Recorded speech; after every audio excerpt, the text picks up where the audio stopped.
Doctor Arshad Mahmood है। बच्चों की जो वैक्सीनेशन है बहुत इंपॉर्टेंट है। ये एक तरह की ढाल है, एक तरह का बैरियर है जो उनको बीमारियों से बचाता है। ये बल्कि हल्की सी चीज़ लगती है आपको सोचने में कि वैक्सीनेशन मतलब सारे करवा रहे होते हैं, तो इसका क्या इफ़ेक्ट है, कितना इम्पैक्ट है, मैं इस चीज़ को इस पर डिस्कस करूँगा।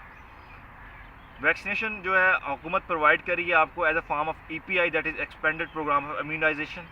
इसमें 12 बीमारियाँ आती हैं और 6 टीके लगते हैं, और ये हर बच्चे का बुनियादी हक है और आप बीइंग पेरेंट्स आपको ज़रूर देना चाहिए, नहीं तो आपसे इसकी पूछगछ होगी। तो हम देखते हैं कि इसका कितना इम्पैक्ट है और इसमें अगर कोई मसले मसाइल आ रहे हैं तो उसकी वजह क्या है और इसको हमने कैसे बेहतर करना है।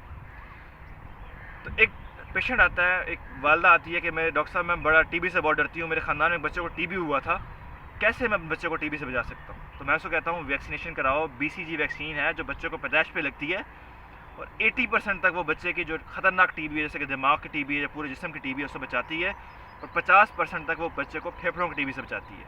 तो BCG की वैक्सीन होती है, पैदाइश पे होती है और फ्री में होती है। एक माँ आती है, डॉक्टर साहब मैं अपने बच्चे को हेपेटाइटिस B या काले जरकान जो है इससे बचाना चाहती हूँ, मैं क्या करूँ, इससे जिगर फेल हो जाता है, कैंसर के मसले हो जाते हैं, जिगर कैंसर हो जाता है, मैं कैसे बचाऊँ अपने बच्चे को। तो मैं ऐसा कहता हूँ कि हेपेटाइटिस B की वैक्सीन कराओ जो हुकूमत आपको प्रोवाइड करी EPI के अंदर, और ये बर्थ पे लगती है, अगर फिर नेक्स्ट 2 डोजें और लगती हैं, फ्री में है, लगवाओ और इससे छुटकारा हासिल करो। एक पेरेंट KPK से कहता है कि डॉक्टर साहब हमारे मोहल्ले में किसी को पोलियो हो गया था, बहुत ख़तरनाक बीमारी है, बच्चा मजबूर हो गया पूरी ज़िंदगी के लिए, मैं क्या करूँ। उसको मैं यही कहता हूँ कि पोलियो के ड्रॉप्स पिलाओ जो फ्री अवेलेबल है, बच्चे को पैदाइश से पिलाए जाते हैं और फिर उसको हर इम्यूनाइजेशन के साथ दिए जाते हैं। पोलियो की तरह बच्चों को पिलाओ, बच्चा पोलियो से बच जाएगा आपका।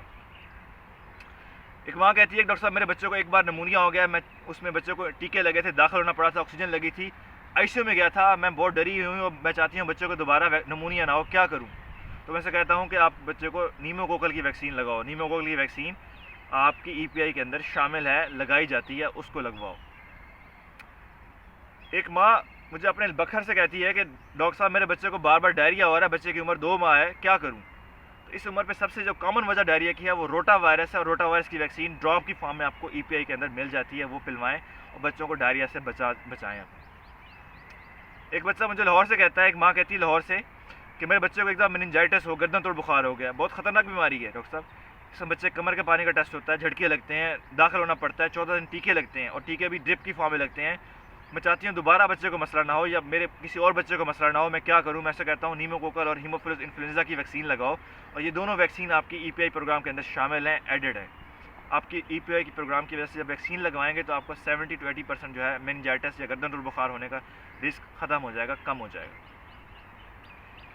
एक माँ कहती है कि हमारे यहाँ जो है टाइफाइड का बीमारी बहुत ज़्यादा फैली हुई है, हर बच्चे को टाइफाइड हो रहा है, अजिथ्रो भी दे चुके हैं, फ़र्क नहीं पड़ता, इंजेक्शन मेरोपेनम लगाना पड़ता है, दाखिल होना पड़ता है, 14 दिन टीके लगाने पड़ते हैं, हम कैसे इससे बचें।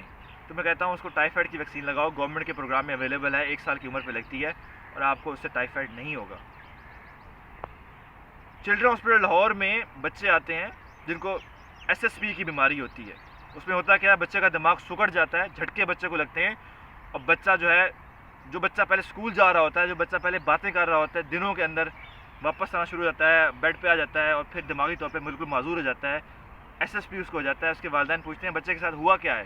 जब हम उनसे पूछते हैं कि बच्चे को खसरा हुआ था, वो कहते हैं 5 साल पहले बच्चे को खसरा हुआ था।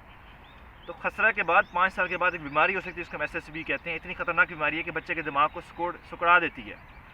वो पूछते हैं कि हम क्या कर सकते थे कि बच्चे की बीमारी ना होती। हम कहते हैं कि आपको वैक्सीनेशन करवानी चाहिए थी, मीज़ल की वैक्सीनेशन करवानी चाहिए थी, जो गवर्नमेंट फ्रीली अवेलेबल आपको दे रही है, जो 9 महीने पे और 12 महीने के ऊपर ये करवाते तो बच्चे को खसरा ना होता, या होता तो हल्की शिद्दत में होता और ये बीमारी ना होती। तो बड़ा मुश्किल मर रहा होता है वालिदैन के लिए वो वाला। एक वैक्सीनेशन से आप इससे बच सकते हैं। इस तरह रूबेला है जो कि वायरल डिजीज़ है, उसमें बच्चों को रैश होता है, फीवर होता है, उसको भी आप बच्चों को इससे बचा सकते हैं।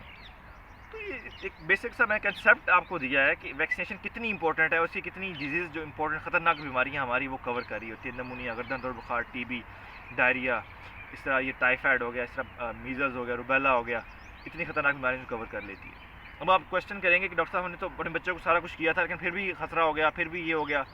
तो 100% इनकी एफिकेसी किसी वैक्सीन की नहीं होती, 70% होती है, 80% होती है, इस तरह होती है।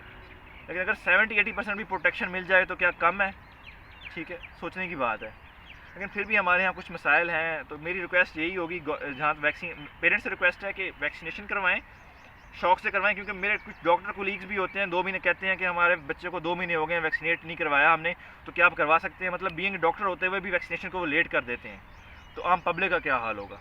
तो वैक्सीनेशन को एक रिस्पॉन्सिबिलिटी समझें, एक फ़र्ज़ समझें और बच्चों का हक समझें और उनको करवाएं, और इस सारे कंसेप्ट के साथ कराएं और शौक से करवाएं और टाइम पे करवाएं।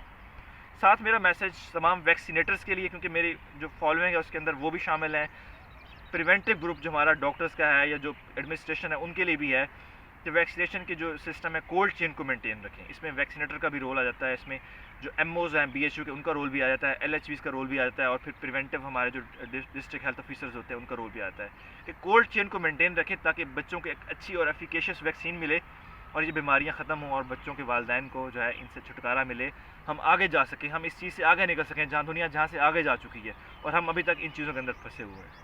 दूसरों को भी ये मैसेज पहुँचाएँ। Thank you.